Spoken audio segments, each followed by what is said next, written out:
Carlos estava completando 1 hora de voo passando por cima das nuvens a 3.000 metros de altitude. A visibilidade era boa, mas o jovem piloto teve uma surpresa. Estava tudo normal, mas de repente eu tive a sensação de estar sendo observado. Então eu me virei e percebi que na parte de cima da asa do avião tinha um objeto.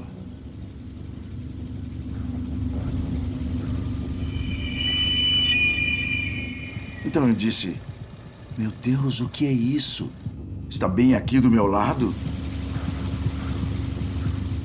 Então, em 3, 4 segundos, a mesma sensação que eu tive do lado esquerdo, eu tive do lado direito. Era um outro objeto. Foi nessa hora que eu comecei a ficar muito nervoso de verdade. De acordo com seu testemunho, Carlos relatou ter visto 2 objetos de cor cinza com cerca de 4 metros de diâmetro. Cada um deles tinha uma pequena cabine como um cockpit ou um para-brisa. Eu pensei, que diabos é isso? 4 segundos depois, um terceiro objeto apareceu em frente ao avião, indo em direção a Carlos. Eu fiquei com muito medo. Eu pensei que o objeto ia bater no avião. Então tentei desviar dele, tentei empurrar o manche do avião para frente. Mas o manche não funcionava. Ele se movia, mas o avião não respondia. Nesse momento, eu já não tinha mais nenhum controle sobre o avião. O terceiro objeto veio e conseguiu passar pela hélice, que estava funcionando, que estava girando. O objeto acabou desviando e indo para a parte de baixo do avião. E eu senti um tranco bem forte. O terceiro objeto parecia ter atingido a parte de baixo do monomotor, mas Carlos não tinha ideia se o avião havia sido danificado. Agora a aeronave estava totalmente sem controle. Carlos fez uma chamada de emergência, ou Mayday, para o aeroporto da Cidade do México. Esta é a gravação original deste contato. É a primeira vez que ela é transmitida em um programa americano.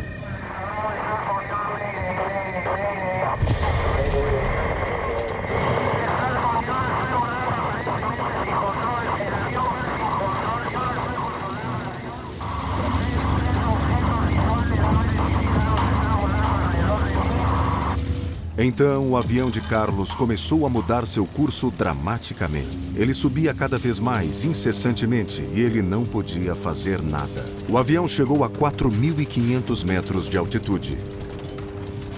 Carlos tinha um grande problema. O pequeno avião poderia entrar em stall. Mas quando Carlos achou que estava prestes a morrer, os objetos estranhos se distanciaram e ele retomou o controle do avião. Eu tentei virar e foi aí que me dei conta de que tinha retomado o controle do avião. Carlos imediatamente começou a baixar o avião, já que se aproximava do aeroporto da Cidade do México. Mas o piloto descobriu que não seria capaz de baixar o trem de pouso corretamente. Luzes na cabine indicaram que as rodas não poderiam ser travadas. Quando o terceiro objeto veio e bateu na parte de baixo da fuselagem, pode ter danificado o trem de pouso. Carlos não tem escolha, a não ser aterrissar de qualquer maneira, se arriscando ao fazer um pouso forçado. Alpes-Ötztal. Em 1991, o turista alemão Helmut Simon descobriu um cadáver antigo durante uma caminhada nos Alpes e decidiu fotografá-lo. A foto que ele tirou levou a uma descoberta arqueológica. Os cientistas ficaram intrigados ao concluir que o corpo tinha 5.300 anos. Era o corpo congelado mais antigo já descoberto que forneceria uma nova visão do estilo de vida pré-histórico. A múmia ganhou um nome: Otzi. Após a descoberta, Helmut Simon voltou a fazer o que amava: caminhar. 13 anos depois, em 7 de outubro de 2004, o saudável senhor de 67 anos saiu e avisou a esposa que voltaria em poucas horas. Helmut conhecia bem as trilhas e a região. Quando ele não voltou depois do anoitecer, sua esposa Erika temeu pelo pior. Helmut Simon não retornou naquela noite. Seu desaparecimento levou a uma operação de busca e resgate nos Alpes. 8 dias depois, com a operação prestes a ser encerrada, um caçador encontrou seu corpo na base de uma ravina. Para a surpresa de todos, assim como aconteceu com Otzi, o corpo de Helmut Simon foi descoberto com o rosto virado para baixo, caído em um córrego e coberto por uma camada de neve. Quando perceberam as semelhanças, jornalistas começaram a falar na ideia de uma maldição. Por causa do jeito que ele morreu e da posição em que o corpo dele estava quando foi encontrado, as pessoas começaram a fazer conexões com a história do Otzi. Muita gente, até mesmo a mídia, começou a acreditar que era algum tipo de maldição. Os jornalistas logo acreditaram terem encontrado um padrão de mortes incomuns. A segunda história que encontraram foi a de Rainer Henn, o legista forense para a região do Tirol. Ele foi o responsável por remover o corpo de Otzi na montanha. Ao retirar a múmia de seu cemitério, ele quebrou um dos braços de Otzi. Gravação real. 10 meses depois de ter arrancado o corpo de Otzi na montanha, Rainer Henn estava dirigindo para o local onde faria uma palestra sobre o caso. Sem motivo aparente, um carro que estava na direção contrária entrou em seu caminho.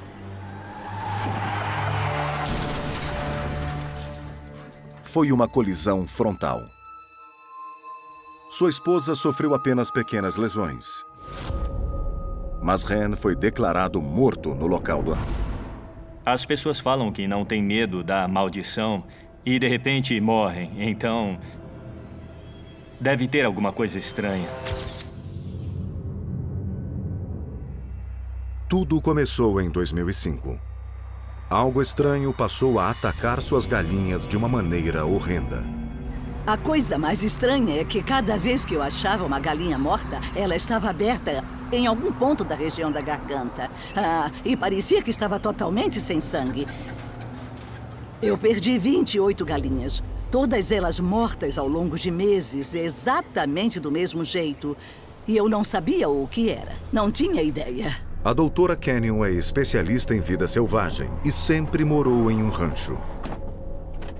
Na hora, ela soube que aquilo não era característico de um predador comum do Texas. Em 2008, o cabo Brandon Rydell e sua parceira estavam fazendo um patrulhamento de rotina. Nós viemos até aqui, viramos a esquina e... Assim que viramos a esquina, olhamos para a cerca derrubada e vimos alguma coisa bem ali, parada no meio da estrada, e não identificamos o que era. Minha parceira na época era uma policial que estava treinando e ela gritou: "Ai meu Deus, o que é isso?" O cabo Rydell ligou a câmera do painel de sua viatura para gravar a estranha criatura. Nós ficamos parados lá olhando o bicho correr. Era uma coisa bizarra. Ele virou para trás e olhou pra gente. Ele tinha um focinho excepcionalmente grande, dentes longos e salientes e olhos azuis brilhantes. Nós começamos a subir o morro aqui e ele fugiu, mas depois voltou e correu pela estrada. Foi muito estranho. Ele era todo esquisito. Vizinhos viram um animal misterioso morto na estrada. Eu estava dirigindo e vi uma carcaça deitada no meio da estrada. Então eu parei no acostamento e fui andando até o meio para olhar. Eu fiquei meio apreensiva porque eu nunca tinha visto nada parecido com aquilo. A doutora Canyon viajou o mundo estudando a vida selvagem e estava convencida de que esta criatura era algo verdadeiramente único. O animal tinha olhos brilhantes e azuis. A pele dele era parecida com a de um elefante. Ele tinha um grande excesso de pele na região entre as orelhas e isso era o suficiente para eu poder puxar com a mão e levantar uns 5 centímetros de pele. Era um animal feio.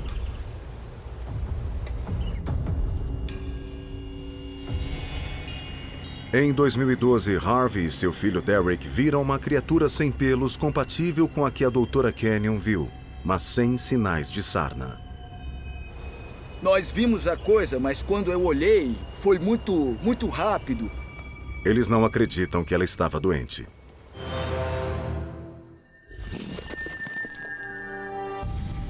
Eu fiquei bem perto, então o bicho ficou na minha frente.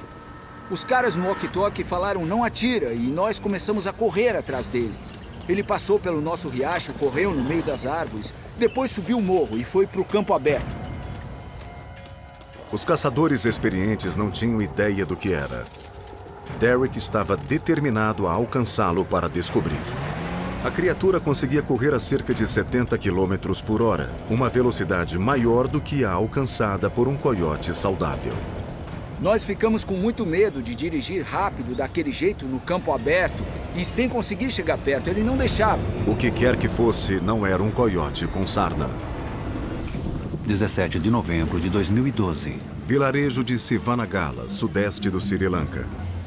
Um dia típico da estação das monções, com chuva torrencial. Mas há algo muito diferente nesta chuva. O aguaceiro inicial foi repentino e durou mais de 15 minutos. Mas era só o começo. As pessoas desta parte do mundo estão acostumadas com chuva pesada, mas não com chuva cor de sangue. Elas ficaram assustadas demais para sair de casa. Choveu praticamente sem parar por 60 dias. As pessoas viraram reféns da misteriosa chuva vermelha e temiam que sua água potável estivesse contaminada. Para acalmar o pânico crescente, o governo foi obrigado a intervir. Well, a team of 6 specialist doctors have been appointed by the Ministry of Health to investigate the red rain experience in the Savanagala area. Uma corrida contra o tempo teve início enquanto os investigadores trabalhavam para garantir que a água poderia ser consumida. Em 12 horas, nós já tínhamos as primeiras amostras de chuva vermelha para examinar. Havia um clamor público para saber o que era. Nós conseguimos fazer uma análise química, mas não pudemos afirmar o que era de maneira conclusiva. O físico indiano Godfrey Lewis examinou amostras da chuva. Fica muito claro nas imagens que não são partículas de poeira. Partículas de poeira não têm esse formato regular, não têm essa leveza que vemos aqui. E também não são transparentes. O professor Lewis encontrou algo bem mais intrigante do que poeira. As partículas pareciam estar vivas. Dá para ver que elas têm uma parede celular grossa, de cor vermelha, e tem um material dentro da célula. Estou bem convencido de que são células biológicas. Então, o que são estas estranhas células biológicas? É possível que células vivas de alguma maneira se misturem à chuva?